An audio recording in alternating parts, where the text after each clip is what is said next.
So I'm going to invite the panelists to come up and we'll field questions. So we have Shannon Powell Consultants, Kari Johnston, Christy Huey, and Carolyn, you feel free to stay online, and I'm going to invite Anne to come up as well to take questions.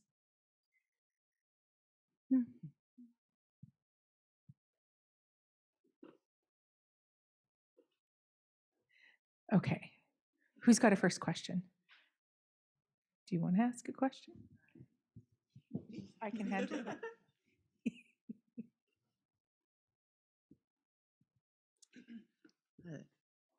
Always, I'm trying to think of a question that applies to all of you, but I'm struggling. So I'm just going to go for one that specifically I'll address to Carolyn and Anne. You talked a bit about the different governments or organizations that may be responsible for education in a community, and I wondered whether you observed any differences in their experiences among those like that were run by First Nations versus local advisory council, or I've got the terminology wrong, but anyway, any observations there, just mindful of the earlier conversation we were having about interjurisdictional dynamics and how the way we structure things can impact how things work. I want to answer that. And Carolyn, did you want to? You guys are both pointing at each other. Okay, I'll answer it. You take it. I'll jump in then. Anne's got loads of experience working with communities, so she will have some very good answers too. But yes, from my perspective, there definitely are differences. If you're a community association, then you're an unincorporated, or you're a society, like a incorporated society and a board, and run mostly all by volunteers pretty much. If it's the First Nation, in some cases, the First Nation may or may not have a recreation department that they can run things through. So it can be, I think it comes down to capacity in our unincorporated communities. Depending on who it is running recreation, there's a capacity issue, but there's also the concern that perhaps you're leaving out some of the members of the community. So by designating a community association, such as Carcross Tagish have that example. So CTFN is not the local authority for recreation, it's the Carcross Community Association and the Tagish Community Association. So I think that we need to find ways to be a little bit more inclusive and span and make sure that recreation is good for everybody. So I'm not sure if I really answered the question. Anne, did you have anything to add? I don't even know how to turn my mic on. Oh, it's already on. No, I think that's a good answer. Every community operates so differently and sometimes can shift depending on who's in the community, where the interests lay. And but I think what really resonated with me was one of the other speakers in the video that talked about the things, if they can work during the pandemic, they'll work forever. It's like so true, because I think where we went back was back to our roots, and that I think on the land and outdoor and family and those kinds of activities, I think will be the ones that can carry through no matter what. So. Yay. I have a question for Kari and Christy. Just listening to all of the podcasts and distilling down, what would be probably the biggest takeaway from all of the interviews that you'd like to share? Well, we probably both each have our own, because I was sort of doing them in person and like feeling a lot of the emotions with the people while they were doing them.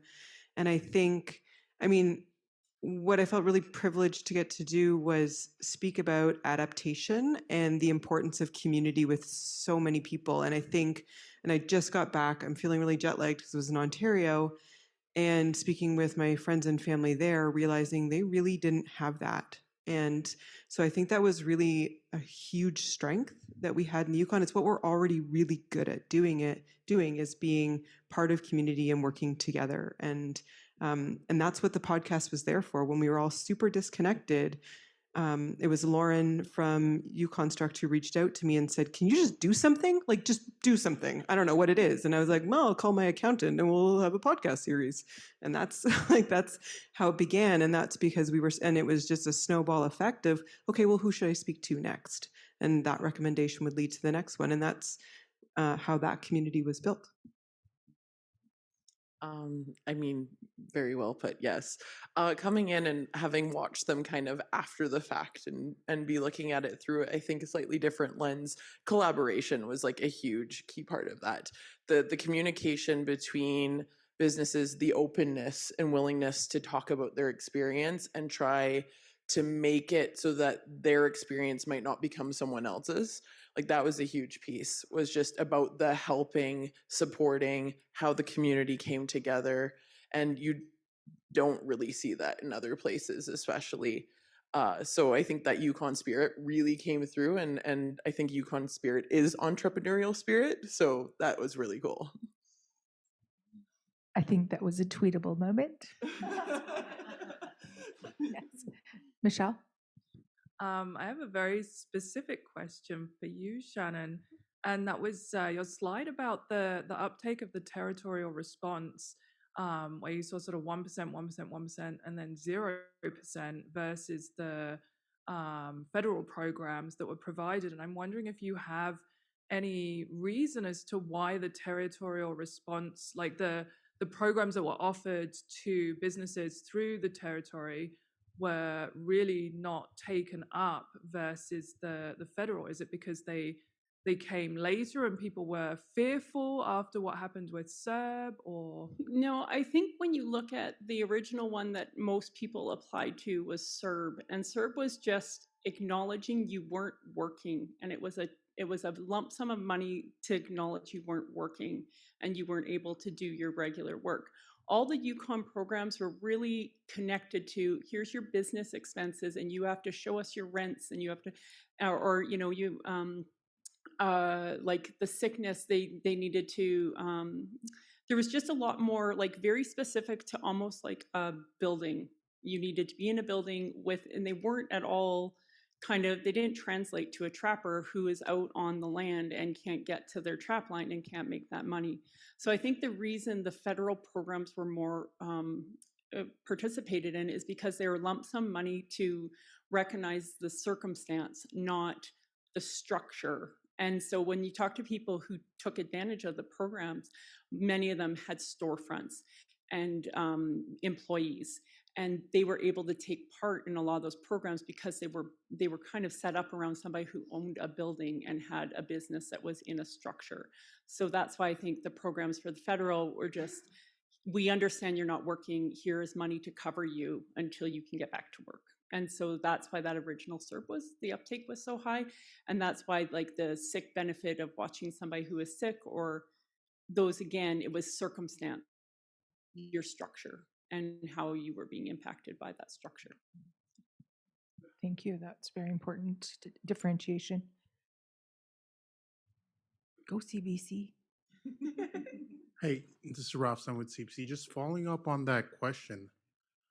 In terms of creating, I guess, better social and economic outcomes for trappers, would a basic income program have served them better? The program that is pretty successful in the NWT is they have a set price for furs. It's something that trappers here have talked about. So when they put in furs, the government pays a set price for that. So even during the pandemic, they could be making money because they could sell their furs. If they go out and get a certain fur, they know they're going to make a certain income. So I think what happened was NWT had, and Nunavut had programs like that already. They support their trappers in general a little bit more than the Yukon government does. And so when the pandemic happened, they could build on those programs that already existed. Where our trappers, we do a lot of things like trapping education and things like that. But our programming isn't based around fur price or that kind of structure. So I think that they had programs to build on where we didn't. We don't usually offer that same kind of support. That's fantastic. I know there's a couple of First Nations that do supplement, but it's based on Yeah. being able to auction. Yeah, and for it's prices. a lot of even like environment has where you can bring in like carcasses. So there's programs within, but like the programming in NWT is just a higher level of programming for their trappers to begin with. So I think when the pandemic happened, they were in a better position to recognize the industry and the troubles. And we'll see an opportunity for our pay and the trappers to be getting people out on the land and creating some sort of economic benefits. Are there any other questions for our panelists? Are there any online? No? Okay, I've got a canned question and then you're free to go. If your research could support one change in how the Yukon handled a future pandemic or emergency, what would it be? I would say it's reactionary to the squeaky wheel gets the grease. We've known that. And I think it's okay to step back and look at an equitable distribution of funding through all the industries, maybe not the loudest industries, because I think some industries got left behind because some were very good at advocating for themselves, which is what we also see in communities versus Whitehorse. And it's the people in the margins, the industries in the margins also need to take a step back and equally distribute the funding. Thank you. I think I'll throw a plug to the Pivot program, and as well as what Michael Pilo sort of ended with get a business coach. And I think we saw a lot of vulnerabilities in aspects of the Yukon business community. There weren't a lot online. There was a lot of transition that needed to happen like right at the beginning. And the Pivot program kind of stepped in and provided that sort of business coaching piece along with the funding support to match it. And it happened in a really easy, fast, quick way. And so there was an incredible network and community that was built through the Pivot program of business coaches and mentors, as well as the direct support that Yukon businesses were receiving. They certainly didn't all access it, but I think it was a really great example of innovation in the moment. And the best way to prepare for the next pandemic is to fix the things currently so that you're more resilient for the next one.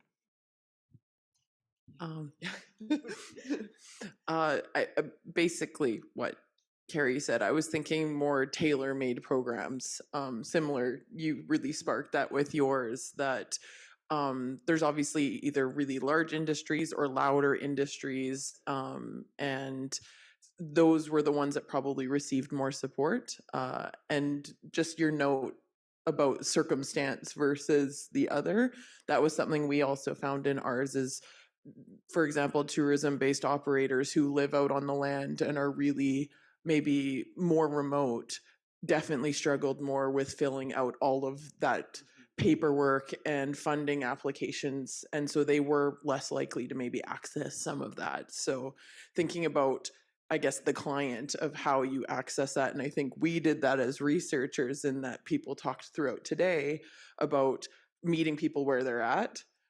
So I think we need to be looking at that when we're making policies and creating programs. Thank you. Anne, and then Carol. I guess I would just say starting now, because we don't know when that's going to happen, and investing in community to make those decisions that will affect us long term. So things like investing in maybe trails or outdoor spaces, those activities for communities that people can do where they don't need a key to a facility, they don't need a person to unlock a door, they don't need to pay a fee. Activities people can do for a lifetime with friends and family that are unstructured and self-led. I think that's really important for moving forward, no matter what the pandemic brings. And I just want to say one more thing. The industries we're talking about that are kind of in the margins are also the ones that will be very impacted by flooding, forest fires. They are also the ones out on the land that have their whole trapline get swept away in a fire. So this is one emergency, but they are impacted by all of the natural disasters in a real way. Thank you. That's a great reminder. I am almost thinking of everybody gets a track setter for, yeah. Go ahead, Like, Carolyn. that's great. I vote for that. Go ahead, Carolyn. Anne took most of the words out of my mouth. But just to build on what she was saying, I truly believe we have to start now. There's no point in waiting till an emergency happens and then reacting to it.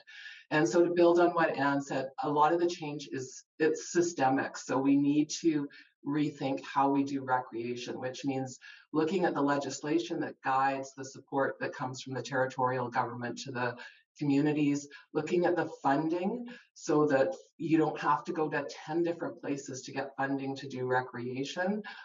So it's more streamlined, and really investing in opportunities that will be more resilient and aren't things like reliant on a big facility and, as Anne said, somebody with a key.